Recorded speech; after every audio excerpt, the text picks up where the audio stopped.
Oxford Street is arguably one of the most famous streets in the world, connecting Hyde Park with Soho and Holborn. Over 500,000 people walk along it every day, and it generates about £23 billion in gross value added each year. For perspective, that's more than the GVA of the entire city of Bristol. It accounts for 5% of London's entire economy, and its various shops, restaurants and offices employ over 50,000 people. It's one of London's oldest streets, and the city practically developed around it. It's also long been the quickest way to get between the city and West End, whether on the surface or underneath it. While it was once a quaint road on the outskirts of the city, this is now Europe's busiest shopping street, and it's close to bursting point. Taxis, buses, bikes, pedestrians, all kind of jostle for space here, and there's not really enough space for any of them. And now the Mayor of London has proposed what he hopes will be a solution to London's most congested thoroughfare. This is how London's most famous street might be about to enter a brand new era.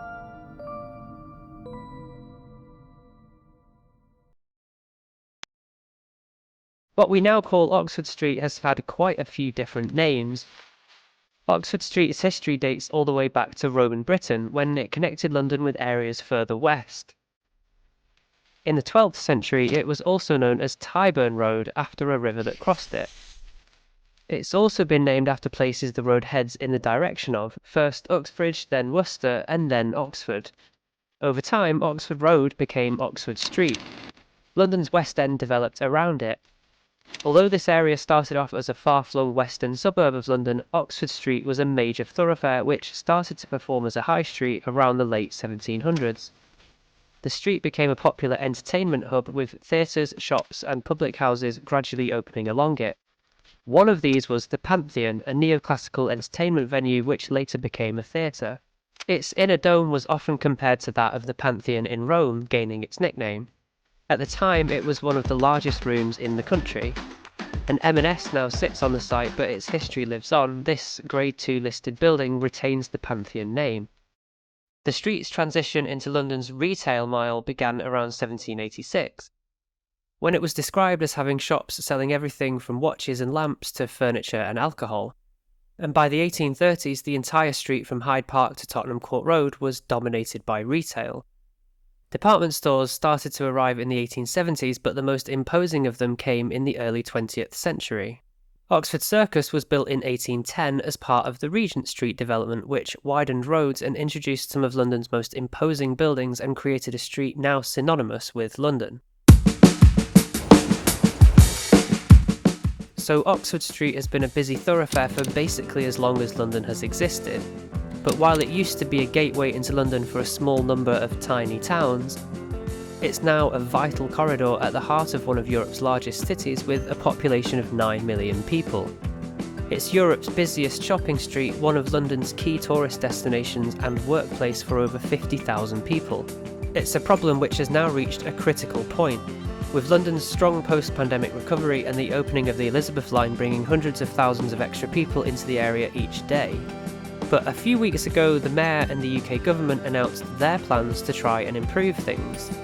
At the heart of the plans is a proposal to close the street to all vehicles, including buses and taxis, and fully pedestrianise the road. With the existing pavements full to bursting point, their plan is to close the road and create much more space for pedestrians. Traffic along here is already restricted to just buses and taxis, and clearly these would have to be rerouted. Today, while the pavements are busy, the road itself is a tarmac desert, carrying very few people compared to the pavements. Creating more space for pedestrians by closing the road is logical. One of the questions left unanswered is where buses would be rerouted. Oxford Street is an integral part of London's bus network and has been for centuries. Some have suggested that buses could instead run along Piccadilly, and it may be possible to convert some of the parallel side streets to serve as bus routes. Despite the road closure, the area would still be extremely accessible without cars, taxis or buses. There are 4 tube stations and 2 Elizabeth line stations which connect to 6 different lines running to all parts of London and the wider region. Parking for blue badge drivers would likely be provided in side streets, though details haven't been released at this stage. Pedestrianising Oxford Street might also include measures to make cycling safer along the corridor and could deliver a crucial east-west cycle superhighway across the city, which would complement the wider growing network and could take pressure off the embankment cycle lane, which is now becoming congested despite only having opened in 2016. But the need to do something about Oxford Street doesn't revolve simply around it being too busy. It hasn't been immune to the decline in bricks and mortar retail over the last decade and has struggled with online competition. Additionally, the disappearance of large department stores like Debenhams and House of Fraser left huge vacant storefronts which cultivated an identity crisis for the area. Alongside pedestrianisation, the Mayor promises to modernise the area's retail and leisure destinations, create one of the finest public spaces in the world, and introduce more greenery to the area.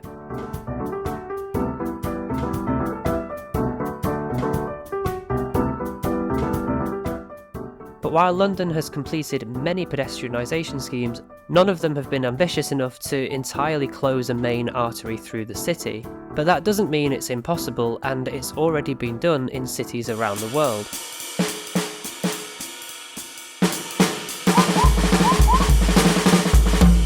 In New York, an increase in traffic collisions around Times Square forced the Transportation Department to close the Broadway section in summer 2009. The pedestrian-only spaces that this created proved extremely popular, and the city decided to keep them. It's now been given a permanent facelift and is one of the city's most popular places. Oxford Street and Broadway are fairly similar. They're both main arteries through their respective cities and are known for being busy and congested. At the time, New Yorkers were concerned the closure would increase traffic congestion, but a study conducted a year later found that the changes had actually improved traffic flow and reduced casualties. But while Broadway was pedestrianised for the 400 metres between 42nd and 47th Streets, Oxford Street will be pedestrianised between Marble Arch and Tottenham Court Road, a distance of nearly 2 kilometres. It's rare to see such an ambitious example of pedestrianisation. In Barcelona, La Rambla is also being redeveloped to help deal with increased congestion. At the heart of the plans are widened pavements achieved by reducing the road from 2 lanes in either direction to just 1. The initial idea was to remove the road completely, but city officials decided to keep it open to retain access for deliveries and buses. Meanwhile, Seville went the whole way and pedestrianised one of their main city streets. As did Brussels, transforming a 6-lane road through the heart of the city into something much better. We rarely regret pedestrianising streets. Less than a 5-minute walk from Oxford Street is Carnaby Street. This area is actually a whole mini-district full of small streets and courtyards which are totally free of traffic and fun to explore. But until 1973, Carnaby Street and all of the streets and alleyways surrounding it were open to traffic. Eventually the pavements became so busy that driving down here was pointless because people would just walk in the road. So it became one of Britain's first pedestrianised streets, becoming an instant success and helping to turn Soho fashionable. And nobody wants to see it return to how it was. Carnaby Street started a bit of a movement between the 70s and 90s, which saw a lot of other UK high streets also become pedestrianised, to the point now that scenes like this, pedestrianised streets like this, are pretty typical in a lot of cities and towns in the UK. So Oxford Street is an oddity for being a shopping street which still has traffic running through it. I looked into it and 42 of the top 50 largest cities and towns in the UK have pedestrianised their main shopping streets. Proposals to pedestrianise Oxford Street are nothing new, with campaigns dating back to at least 2005, when Oxford Street was closed to traffic the Saturday before Christmas for 7 years running, boosting sales by over £17 million. This scheme ended in 2012, but new proposals continued. Mayor Ken Livingstone promised to close the route and build a new tram line along its length, but these proposals were cancelled in 2008. Current London Mayor Sadiq Khan promised to pedestrianise the street by 2020, but faced strong opposition from the council, local residents and businesses, and the proposal fell silent.